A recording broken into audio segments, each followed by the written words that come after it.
আলহামদুলিল্লাহ, দরুদ এবং সালাম পেশ করছি বিশ্ব মানবতার মুক্তির দূত সৈয়দুল মুরসালিন ইমামুল মুরসালিন খাতামান নবিয়্যিন হাবিবুল্লাহ, সকলে বলি সাল্লাল্লাহু আলাইহি ওয়াসাল্লাম। সম্মানিত হাজিরান, আমরা আজকে সংক্ষিপ্ত সময় পবিত্র মাহে রমাদান থেকে আমরা কি শিক্ষা অর্জন করতে পারলাম সেই সম্পর্কে আমরা কিছু আলোচনা করব ইনশাআল্লাহ। রমাদান এর শাব্দিক অর্থ হচ্ছে জ্বলন, দহন কিংবা দগ্ধ হওয়া। যেই জিনিস কাঠ যেমন আগুন যেমন কাঠকে জ্বালিয়ে ছাই করে দেয়, কাঠের শক্তি বলতে কিছু থাকে না, ঠিক তেমনই মাহে রমাদানের সিয়াম মানুষের গুনাহকে মাফ করে দেয়। সুবহানাল্লাহ। এভাবে করে গুনাহকে জ্বালিয়ে মানুষকে নিষ্পাপ করে দেয়। এ হচ্ছে রমাদান। রমাদান মাসের মাধ্যমে গুনাহ মাফ হয়ে যায়। রাসূল সাল্লাল্লাহু আলাইহি ওয়াসাল্লাম বলছেন, যে ব্যক্তি ওয়া রগিমা আলফু রজুলিন দাখলিন আলাইহা রমাদানু সুম্মান সালাখা ক্বাবলা আন আইয়াগফিরা লাহু। রাসূল সাল্লাল্লাহু আলাইহি ওয়াসাল্লাম বলছেন যে ভুলণ্ডিত হোক তার নাক ভুলণ্ডিত হোক যে ব্যক্তি রমজান মাস পেল কিন্তু নিজের জীবনের গুনাহগুলোকে মাফ করতে পারল না, ওই ব্যক্তির নাক ধুলায় ধূসরিত হোক। অর্থাৎ এখানে রগি বা আলফু মানে ভুলণ্ডিত মানে হচ্ছে মুহাদ্দিসিনে কেরামের ব্যাখ্যা লিখেছেন যে সে ব্যক্তি ধ্বংস হোক, লাঞ্ছনার শিকার হোক, অপমানের শিকার হোক। যে ব্যক্তি রমাদান পেল অথচ নিজের গুনাহকে মাফ করতে পারল না। এই জন্য রাসূল সাল্লাল্লাহু আলাইহি ওয়াসাল্লাম বলছেন, মান সামা রমাদান ঈমানান ওয়া ইহতিসাবান গুফিরা লাহু মা তাকাদ্দামা মিন যামবি। যে ব্যক্তি ঈমানের সাথে এবং সওয়াবের আশায় মাহে রমাদানের সিয়াম পালন করলো, তার বিগত জীবনের সমস্ত গুনাহগুলো আল্লাহ সুবহানাহু ওয়া তাআলা মাফ করে দেবেন। সুবহানাল্লাহ। তাহলে মাহে রমাদান যে আমরা পেলাম, আমরা নিজের জীবনের গুনাহগুলোকে মাফ করতে পারলাম কিনা, এটা হচ্ছে আমাদের মূল দেখার বিষয়। রমাদান থেকে আমরা প্রথম যে শিক্ষাটা পাই সেটা হচ্ছে তাকওয়া। আল্লাহ সুবহানাহু ওয়া তাআলা বলেছেন, ইয়া আইয়ুহাল্লাযীনা আমানু কুতিবা আলাইকুমুস সিয়াম কামা কুতিবা আলাল্লাযীনা মিন ক্বাবলিকুম লাআল্লাকুম তাত্তাকুন। যে ইমানদারগণ, তোমাদের উপরের মাহে রমাদানের সিয়ামকে লিখিত রূপে ফরজ করে দেওয়া হলো। মাহে রমাদানের সিয়ামকে লিখিত রূপে ফরজ করে দেওয়া হলো, যেমনইভাবে তোমাদের পূর্ববর্তীদের ফরজ করে দেওয়া হয়েছিল। কেন? লাআল্লাকুম তাত্তাকুন, যাতে তোমরা তাকওয়াবান হতে পারো, মুত্তাকি হতে পারো। এজন্যে তাকওয়া মানে কি? তাকওয়া এর শাব্দিক অর্থ হচ্ছে বেঁচে থাকা, আত্মরক্ষা করা। এটা হচ্ছে তাকওয়া মানে গুনাহ থেকে আমি বাঁচতে পারলাম কিনা। যে ব্যক্তি গুনাহ করে যায় সে ব্যক্তির ভিতরে তাকওয়া নেই, কিংবা গুনাহ থেকে যে ব্যক্তি ঢাল হয়ে আত্মরক্ষা করতে পারে না সে ব্যক্তির ভিতরে তাকওয়া নেই। তাকওয়া মানে হচ্ছে আত্মরক্ষা করা। এই ব্যাপারে একটি স্পষ্ট হাদিস ইবনে কাসির রাহিমাহুল্লাহ তিনি তাকওয়ার ব্যাখ্যায় একটি হাদিস এনেছেন। তিনি বলছেন যে ওমর রাদিয়াল্লাহু তাআলা আনহু তিনি একবার উবাই ইবনে কাব রাদিয়াল্লাহু তাআলা আনহুকে জিজ্ঞেস করলেন যে, হে ভাই উবাই ইবনে কাব, আপনি একটু তাকওয়াটা বলুন তো আমাদের, কি তাকওয়াটা আসলে কি? উবাই ইবনে কাব রাদিয়াল্লাহু তাআলা আনহু বললেন, হে ওমর, আপনি কি এমন কোনো রাস্তায় চলাফেরা করেছেন যে রাস্তায় দুই দিকে কাটা? কিভাবে চলেছেন? ওমর রাদিয়াল্লাহু তাআলা আনহু বলছেন, হ্যাঁ আমি ওই রাস্তায় চলাফেরা করেছি। তো কিভাবে চলেছেন? বলছে, জামাগুলো খুব সুন্দর করে গুটিয়ে, যাতে আমার জামায় কোনো আঘাত না লাগে, শরীরে কোনো আঘাত না লাগে, সেইভাবে গুছিয়ে আমি চলেছি। উবাই ইবনে কাব রাদিয়াল্লাহু তাআলা আনহু বললেন যে এটাই হচ্ছে তাকওয়া। যে মুমিন পাপাচার সমাজে বসবাস করবে, চারিদিকে পাপের বন্যা বইবে, কিন্তু তার শরীরে পাপের ছেটে ফোঁটা লাগবে না। আরেকটি হচ্ছে যে আমরা অনেকেই বাইন মাছ চিনি। বাইন মাছ কোথায় থাকে?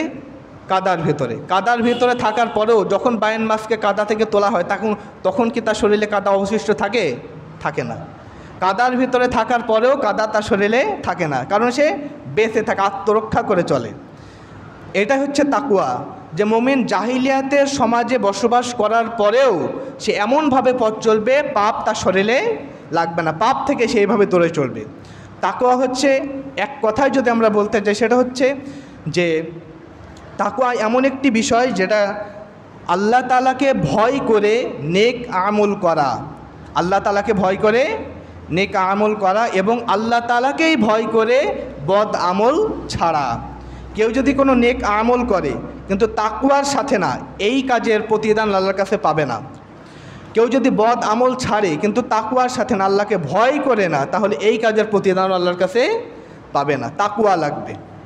এই জন্যে বিভিন্ন মনীষীগণ তাকওয়ার ব্যাখ্যা তিনারা বলেছেন যে পুরস্কারের আশায় ও শাস্তি থেকে বাঁচার জন্যে মানুষ যে যাবতীয় আল্লাহ তাআলার আদেশকে পালন করে এবং নিষেধকে এড়িয়ে চলে, নিষেধকে বর্জন করে, এটার নাম হচ্ছে তাকওয়া।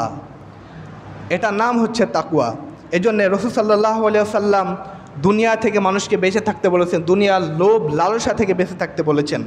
রাসূল সাল্লাল্লাহু আলাইহি ওয়াসাল্লাম বলেছেন, ইন্নাদ দুনিয়া হুলওয়াতুন খদীরা, দুনিয়া হচ্ছে সবুজ শ্যামল একটি সুমিষ্ট সুস্বাদুময় বস্তু। দুনিয়া হচ্ছে আকর্ষণীয় বস্তু, অর্থাৎ দুনিয়াতে যে সমস্ত ধন সম্পদ আকর্ষণীয় যত বস্তু আছে সমস্ত বস্তু আল্লাহ তাআলা দুনিয়াতে রেখে দিয়েছেন। এটা থেকে এড়িয়ে চলা হচ্ছে তাকওয়া। আর দুনিয়াটাকে বলতে গেলে দুনিয়া হচ্ছে একটি পরের স্ত্রীর মতো। পরের স্ত্রী যতই সুন্দর হোক না কেন, আপনি যদি তাকিয়ে থাকেন কোনো কি লাভ আছে? লাভ নাই। এটা হচ্ছে পরের স্ত্রী, কখনো আপনার হবে না। দুনিয়া কখনো আপনার না। এজন্য আল্লাহ তাআলা বলছেন, আলহাকুমুত তাকাসুর হাত্তা যুরতুমুল মাকাবির, তোমরা দুনিয়ার লোভ লালসার পিছনে দৌড়াচ্ছ, অথচ কবরে যাওয়ার আগ পর্যন্ত তোমাদের এ দৌড়ানো অব্যাহত থাকবে। রাসূল সাল্লাল্লাহু আলাইহি ওয়াসাল্লাম বলছেন, আদম সন্তানের পেট কবরের মাটি ছাড়া কোনো কিছু দিয়ে ভরবে না। একতলা বাড়ি আছে, 2 তলা চাই, 2 তলা আছে, 4 তলা চাই, এভাবে যেতেই আছে, মানুষের পেট ভরবে না। একমাত্র কবরের মাটি ছাড়া আদম সন্তানের পেট ভরবে না। এরপরে রাসূল সাল্লাল্লাহু আলাইহি ওয়াসাল্লাম বলছেন, ওয়া ইন্নাল্লাহা মুখতালিফুকুম ফিহা ফায়ানজুরা কাইফা তা'মালুন। রাসূল সাল্লাল্লাহু আলাইহি ওয়াসাল্লাম বলছেন, আল্লাহ তাআলা এখানে তোমাদেরকে প্রতিনিধি খলিফা হিসেবে দুনিয়াতে তোমাদেরকে পাঠিয়েছেন। ফায়ানজুরু কাইফা তা'মালুন, তোমরা কি করছো তার প্রতি আল্লাহ তাআলা নজর রাখছেন। তাহলে আল্লাহ তাআলা এখানে কি বললেন? যে আল্লাহ তাআলা তোমাদেরকে দুনিয়াতে পাঠিয়েছেন খলিফা হিসাবে। কী হিসাবে পাঠিয়েছেন? খলিফা হিসাবে পাঠিয়েছেন। খলিফা কি? খলিফা কি আর খেলাফত কি এটা বোঝেন। খলিফা হচ্ছে সে আল্লাহ তাআলা যাকে শরিয়ার জ্ঞান দিয়েছেন, আল্লাহ তাআলা যাকে শরীয়তের ইসলামের জ্ঞান দিয়েছেন, সেই জ্ঞানের আলোকে যে তার দায়িত্বরত জায়গা, তার সমাজ, তার রাষ্ট্রকে পরিচালনা করে, ওটা না হচ্ছে খলিফা। আর খেলাফত কি? খেলাফত হচ্ছে যেই ভূখণ্ড, যেই রাষ্ট্র আল্লাহ তাআলার শরিয়া মাফিক পরিচালিত হয়, ওটাই হচ্ছে খেলাফত ব্যবস্থা। তো আল্লাহ সুবহানাহু ওয়া তাআলা প্রতিটা মানুষকে দুনিয়াতে খলিফা হিসেবে প্রেরণ করেছেন। আল্লাহ তাআলা সূরা বাকারার ভিতর বলছেন, ইন্নী জাইলুন ফিল আরদি খলিফা, নিশ্চয় আমি জমিনে খলিফা প্রেরণ করব। নিশ্চয় আমি জমিনে খলিফা প্রেরণ করব। আর এই খলিফার কাজ কি? খলিফা শব্দের অর্থ হচ্ছে প্রতিনিধি। খলিফা শব্দের অর্থ হচ্ছে প্রতিনিধি। তাহলে খলিফার কাজ কি? আল্লাহ তাআলা যে দুনিয়াতে খলিফা প্রেরণ করবেন, কেন করবেন, এর উদ্দেশ্য কি, এর কাজ কি?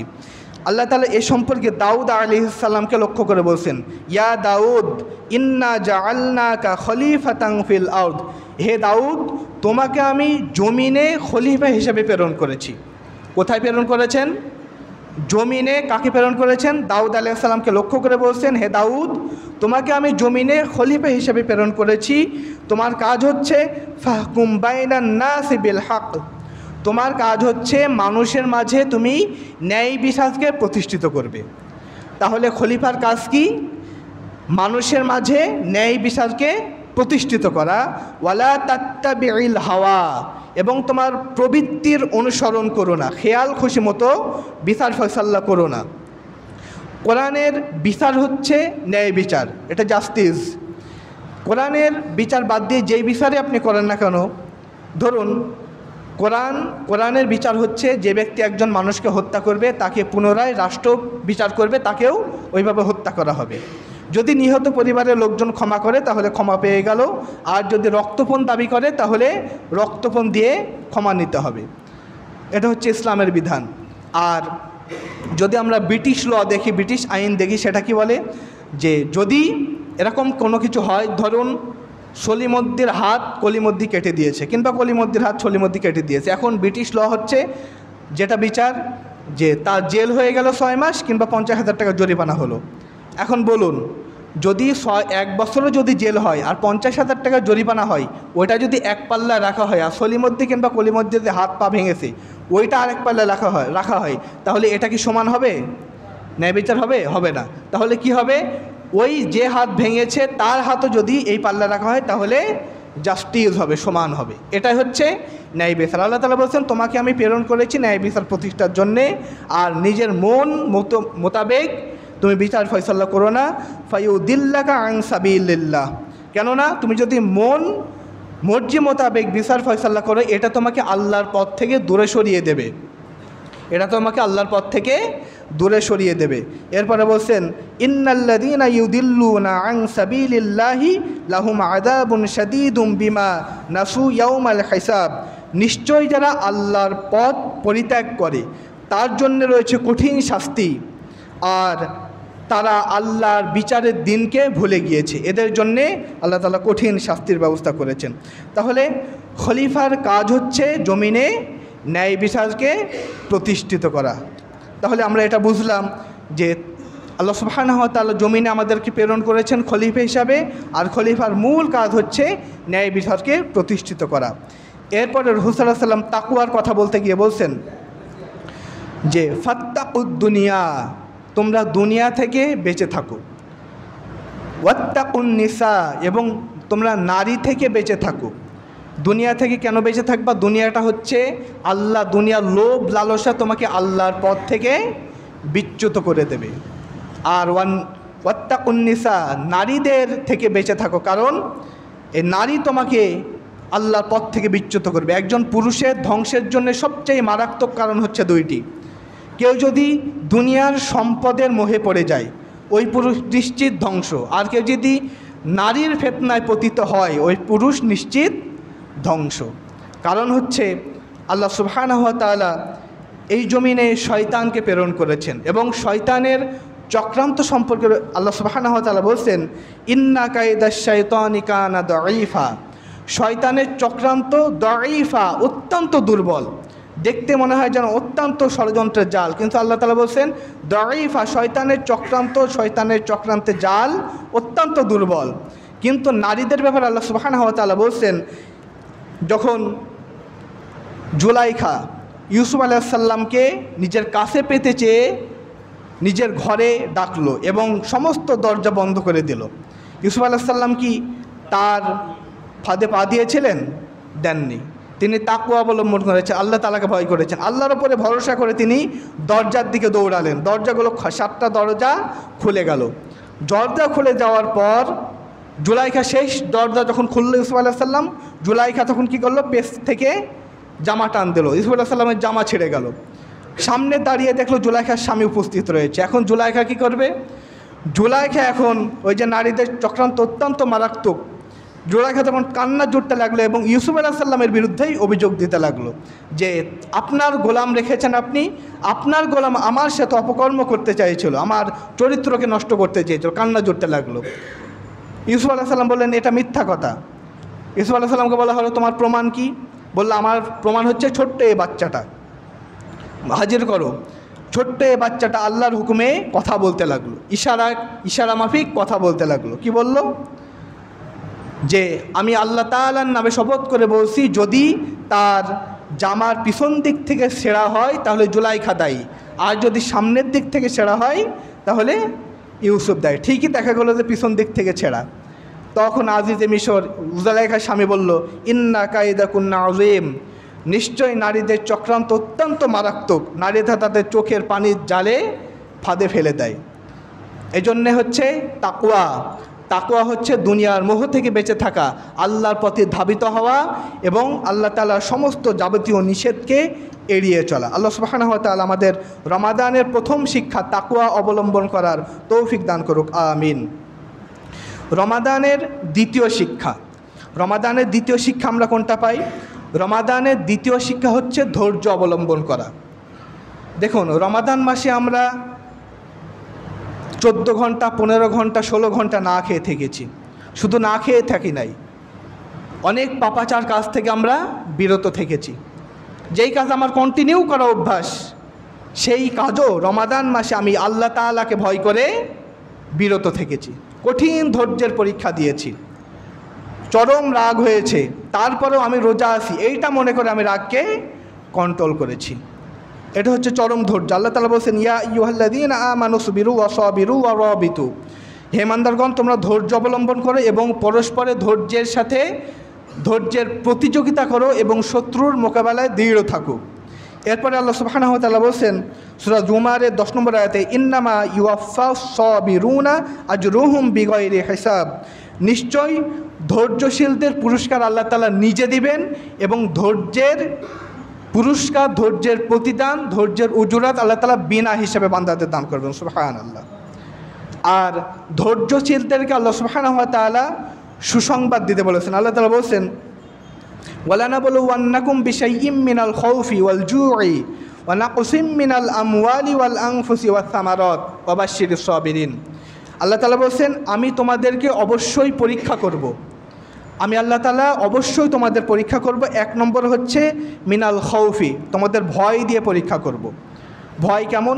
দিনের পথে থাকতে গেলে অনেক ভয় আসবে। সাহাবায়ে কেরামকে যেমন ভয় দেখানো হয়েছে। সাহাবায়ে কেরাম হচ্ছে উত্তম দৃষ্টান্ত ধৈর্যের জন্যে। বেলাল রাদিয়াল্লাহু তাআলা আনহু ইসলাম যখন কবুল করলেন, তিনার মালিক, তিনি ছিলেন গোলাম, কৃতদাস, উমাইয়ার গোলাম ছিল। উমাইয়া বলল, তুই ইসলাম গ্রহণ করেছিস, এর ফল কি হবে জানিস? ফল যা, বেলাল রাদিয়াল্লাহু তাআলা আনহু বলল, ফল আমার যেমন তাই হোক, আমাকে কেটে টুকরো টুকরো করে দাও, আগুনে জ্বালিয়ে দাও, তারপরেও আমি ইসলাম ছাড়বো না। কঠিন ভয় দেখানো হলো। বেলাল রাদিয়াল্লাহু তাআলা আনহুকে মরুভূমির বালু, উত্তপ্ত বালুকণার উপরে শুয়ে দেওয়া হলো, বুকের উপরে পাথর চাপিয়ে দেওয়া হলো। বেলাল রাদিয়াল্লাহু তাআলা আনহুর মুখ থেকে শুধু একটি আওয়াজ বেরোলো, আল্লাহ আহাদ আহাদ আহাদ। বেলাল রাদিয়াল্লাহু তাআলা এত জুলুম নির্যাতনের পরেও ইসলামকে পরিত্যাগ করেননি। চরম ধৈর্য এবং ভয়কে কিভাবে তিনি উপেক্ষা করেছেন। এরপরে খাব্বাব রাদিয়াল্লাহু তাআলা আনহুর উপরে অকথ্য জুলুম নির্যাতন চলেছে। জ্বলন্ত লোহার অঙ্গার উপরে খাব্বাব রাদিয়াল্লাহু তাআলা আনহুকে শুইয়ে দেওয়া হয়েছে। লোহার অঙ্গারগুলো মাজার ভিতরে প্রবেশ করেছে। মাজার ভিতরে প্রবেশ করার পর মাজার চর্বি গলে গলে আগুন নিভে গিয়েছে। কাফেররা তারপরেও তাদের দিল গলেনি। খাব্বাব রাদিয়াল্লাহু তাআলা আনহু তারপরেও দিনের পথ থেকে সরে দাঁড়াননি। কঠিন ধৈর্য এবং কিভাবে ভয়কে তারা উপেক্ষা করেছেন। এরপর আল্লাহ তাআলা বলছেন, ওয়াল জুই, তোমাদের ক্ষুধা দ্বারা পরীক্ষা করব। ওয়া নাকসিম মিনাল আমওয়ালি, তোমাদের ধন সম্পদ, ওয়াল আনফুসি, তোমাদের জীবন দ্বারা পরীক্ষা করব। ওয়াস সামারাত, তোমাদের ফল ফসলের দ্বারা পরীক্ষা করব। এই যে কফিতে এখন বর্তমান বাঁধাকপিতে যে চরমভাবে বিপর্যয় দেখা গেল, এটা কার পরীক্ষা? আল্লাহ তাআলা পরীক্ষা। এই পরীক্ষায় যদি কেউ ফেল করে, যে আল্লাহ তাআলা আমাকেই দেখতে পেলে, এত নামাজ পড়ি, এত রোজা করি, আমাকেই দেখতে পেলো যে আমার এই ফসলগুলো ক্ষতি হলো, তাহলে কি আমি পরীক্ষা জিততে পারলাম? পাস করতে পারলাম না। এটা আমার উচিত ছিল যে কার পরীক্ষা? ইমানদারের প্রতিটা কাজ, ইমানদারের উপরে যত বিপদ মুসিবত নিপতিত হয় না কেন, প্রতিটা বিপদের জন্য আল্লাহ সুবহানাহু ওয়া তাআলা তার জীবনের গুনাহগুলোকে মাফ করতে থাকেন। ইমানদারের পায়ে যদি একটি কাঁটাও ফোটে, গুনাহ মাফ থেকে খালি নাই। সুবহানাল্লাহ। এই জন্য এরপরে আল্লাহ সুবহানাহু ওয়া তাআলা বলছেন, ওয়া বাশশিরিস সাবিরিন, হে রাসূল ধৈর্যশীলদেরকে আপনি সুসংবাদ দিন। সুবহানাল্লাহ। ধৈর্যশীলদের সুসংবাদ একমাত্র হচ্ছে জান্নাত। আমার রোগ হয়েছে, আমি এই কথা বললে আমার সাজবে না যে আমি এত নামাজ পড়ি, এত রোজা করি, আল্লাহ তাআলা আমাকেই দেখতে পেল, রোগ আমাকেই দিল, এটা না, এটা ধৈর্যের আমি ফেল করে গেলাম। আইয়ুব আলাইহিস সালাম, এত রোগ তিনাকে আল্লাহ সুবহানাহু ওয়া তাআলা দিয়েছিলেন, গোটা শরীর ঘা, জিহ্বায় ঘা ধরেছে, এত বছরের বছর তিনি রোগে কাতরাচ্ছেন, একটিবারের জন্য আল্লাহ পাকের কাছে তিনি অভিযোগ করেননি যে আল্লাহ তাআলা কেন আমাকে এই রোগ দিলে তুমি। এভাবে করে ইয়াকুব আলাইহিস সালামের সন্তান ইউসুফ আলাইহিস সালামকে দূরে সরিয়ে দেওয়া হয়েছে। তার ভাইয়েরা তাকে কুয়ার মধ্যে নিক্ষেপ করেছে। ইয়াকুব আলাইহিস সালাম সন্তান ছাড়াই কাঁদতে কাঁদতে চোখ অন্ধ হয়ে গিয়েছে, ধৈর্যহারা তিনি হননি, আল্লাহ তাআলার প্রতি কোনো অভিযোগ তিনি দেননি। এইগুলো হচ্ছে চরম ধৈর্যের পরীক্ষা। আল্লাহ তাআলা বলছেন, ওয়া বাশশিরিস সাবিরিন, হে রাসূল ধৈর্যশীলদেরকে আপনি সুসংবাদ দিন। রমাদানের 2 নম্বর শিক্ষা হচ্ছে তাহলে ধৈর্য ধারণ করা, প্রতিটা বিপদ আপদ মুসিবতে ধৈর্য ধারণ করা। এরপরে রমাদানের 3 নম্বর শিক্ষা হচ্ছে মিথ্যাকে পরিত্যাগ করা। রাসূল সাল্লাল্লাহু আলাইহি ওয়াসাল্লাম বলছেন, মাল্লাম ইয়াদা কাওলা যুরি ওয়াল আমালা বিহি ফালাইসা লিল্লাহি হাজাতুন ফি আইয়াদা তাআমাহু ওয়া শারাবাহু। রোজা রেখে যে ব্যক্তি মিথ্যা কথা ছাড়তে পারলো না, মিথ্যার উপরে আমল ছাড়তে পারলো না, ওর না খাওয়ার পিছনে আল্লাহ তাআলার কোনো আসে যায় না। ওই ব্যক্তি যে না খেয়ে রোজা আছে অথচ মিথ্যা কথা বলছে, পাপ আমল করছে, ওই ব্যক্তি না খাওয়ার জন্য আল্লাহ তাআলার কোনো যায় আসে না। ওই ব্যক্তি সিয়াম আছে, না খেয়ে আসে, আল্লাহ তাআলার কোনো যায় আসে না।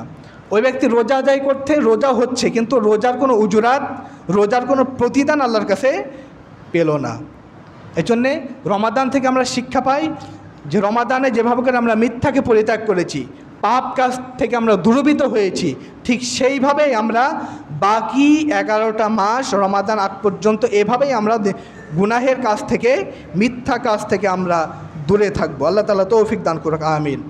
আর আমরা জানি যে নিফাক, যাদের অন্তরে নিফাক রয়েছে, মুনাফিকের রোগ রয়েছে, এদের বৈশিষ্ট্য রাসূল সাল্লাল্লাহু আলাইহি ওয়াসাল্লাম 4টি বলেছেন। মুসলিমের বর্ণনায় রাসূল সাল্লাল্লাহু আলাইহি ওয়াসাল্লাম বলেছেন, 1 নম্বর হচ্ছে ইযা হাদ্দাসা কাযাবা, যখন সে কথা বলে কথায় কথায় মিথ্যা কথা বলে। 2 নম্বর হচ্ছে ওয়া ইযা আদাহা গদারা, সে কোনো আমানত রাখা হলে, সন্ধি চুক্তি করলে তা ভঙ্গ করে, আমানতের খেয়ানত করে। 3 নম্বর হচ্ছে ওয়া ইযা আদা আখলাফা, যখন সে ওয়াদা করে ওয়াদাকে ভঙ্গ করে। ওয়া ইযা খাসামা ফাজারা, আর যখন তার রাগ হয়, ঝগড়া করে, ঝগড়া হলেই মুখ থেকে অশ্লীল বাক্য বের করে, গালিগালাজ করে। এই 4টি হচ্ছে মুনাফিকের বৈশিষ্ট্য। এরপরে সুফিয়ানের বর্ণনায়, অন্য বর্ণনায় একটি বাড়তি, একটু অতিরিক্ত হাদিস রাসূল সাল্লাল্লাহু আলাইহি ওয়াসাল্লাম বলছেন, ওয়া ইন কানাত ফিহি খসলাতুন মিনহুন্না কানাত ফিহি খসলাতুন মিনান নিফাক, আর যে কারোর মধ্যে, এই দোষগুলোর মধ্যে একটি দোষ থাকবে, 4টা দোষ নেই, যে কোনো একটি দোষ আছে, তার ভিতরে মুনাফিকের খাসলত অবশিষ্ট রয়েছে। যতক্ষণ না পর্যন্ত সে এই খাসলত থেকে তওবা করবে, ততক্ষণ পর্যন্ত এই খাসলত তার ভিতরে, মুনাফিকের একটি বৈশিষ্ট্য তার ভিতরে থেকে যাবে। রমাদানের 3 নম্বর হচ্ছে তাহলে মিথ্যাকে পরিত্যাগ করা, শিক্ষা। 4 নম্বর হচ্ছে পাপ মুক্ত জীবনযাপন করা। রমাদানে যেভাবে করে আমরা পাপ থেকে দূরীভূত হয়েছি, ওইভাবে বাকি 11টা মাস আমরা পাপ মুক্ত জীবনযাপন করব। সিয়াম রেখে আমরা গীবত করা থেকে বিরত থেকেছি, অশ্লীলতা, বেহায়াপনা, গান শোনা, বাদ্যযন্ত্র শোনা, সবগুলো থেকে আমরা বিরত থেকেছি, হারাম সম্পর্ক থেকে আমরা বিরত থেকেছি। ঠিক বাকি 11টা মাস আমরা এভাবে বিরত থাকব। আর পাপ থেকে বিরত থাকার জন্যে, বেগুনাহ মাসুম হওয়ার জন্য সবচাইতে কার্যকারী যে আমল, সেটা হচ্ছে তাওবা এবং ইস্তেগফার। তাওবা মানে ফিরে আসা, ইস্তেগফার মানে ক্ষমা চাওয়া। ফিরে আসা কেমন? যে আমি একটি গুনাহের কাজে ছিলাম, আল্লাহ তাআলাকে ভয় করে আমি খালেস দিলে ফিরে আসলাম, আল্লাহ তাআলাকে বললাম, হে আল্লাহ, আমি আমার গুনাহের জন্য অনুতপ্ত, আমি গুনাহগার, আমি স্বীকার করছি। 2 নম্বরে আমি গুনাহের জন্য অনুতপ্ত। 3 নম্বরে এই গুনাহ আমি কখনো করব না, এই ওয়াদাবদ্ধ তোমার কাছে আমি হচ্ছি। এটা হচ্ছে খালেস তাওবাতান নাসুহা, একনিষ্ঠ তৌবা।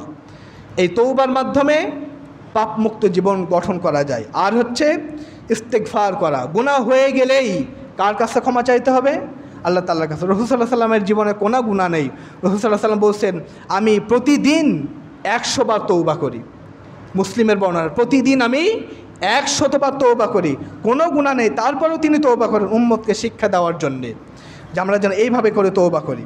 5 নম্বর শিক্ষা হচ্ছে রমাদানে নেক আমল বেশি বেশি করা, যেমন কোরআন তেলাওয়াত বেশি বেশি করা। আল্লাহ সুবহানাহু ওয়া তাআলা বলছেন, আকিমিস সালাতা লিদুলুকি শামসি ইলা গাসাকিল লাইলি ওয়া কুরআনাল ফাজর। রাসূল সাল্লাল্লাহু আলাইহি ওয়াসাল্লামকে আল্লাহ তাআলা বলছেন যে সকাল থেকে সন্ধ্যা পর্যন্ত তুমি সালাত কায়েম করো। আর ওয়া কুরআনাল ফাজর, ফজরের সময় তুমি বেশি বেশি কোরআন তেলাওয়াত করো, কারণ ইন্না কুরআনাল ফাজরি কানা মাশহুদা, ফজরের পর কোরআন তেলাওয়াত করা এটা তোমার জন্য সাক্ষী হয়ে যাবে। কিয়ামতের ময়দানে যখন মানুষ গুনাহের জন্য জাহান্নামে নিক্ষিপ্ত হবে, তখন আল্লাহ সুবহানাহু ওয়া তাআলা সুপারিশ করার জন্য অনুমতি দিবেন। আর এই কোরআন কিয়ামতের ময়দানে সুপারিশ করবে। রাসূল সাল্লাল্লাহু আলাইহি ওয়াসাল্লাম বলছেন, ইকরাউল কুরআন ফাইন্নাহু ইয়াতি ইয়াউমাল কিয়ামাতি শাফিআন লিআসহাবি, তোমরা এই কোরআন পাঠ করো, তোমরা এই কোরআন তেলাওয়াত করো, কারণ এই কোরআন হচ্ছে কিয়ামতের ময়দানে তোমাদের জন্য সুপারিশ করবে। সুবহানাল্লাহ। তাহলে আমরা রমাদানে যেভাবে করে আমরা অনেকেই যারা অনিয়মিত কোরআন তেলাওয়াত করতাম, রমাদানে আমরা অন্তত 1 মাস কোরআন তেলাওয়াত কন্টিনিউ রেখেছি, বাকি মাসও আমরা এভাবে কন্টিনিউ রাখবো। 2 নম্বর হচ্ছে তাহাজ্জুদের সালাত আদায় করা। রমাদানে আমরা তাহাজ্জুদ আদায় করেছি, যারা সারা বছরও সালাত আদায় করতে পারি না নফল সালাত, রমাদানে সাহরির সময় আমরা সালাত আদায় করেছি।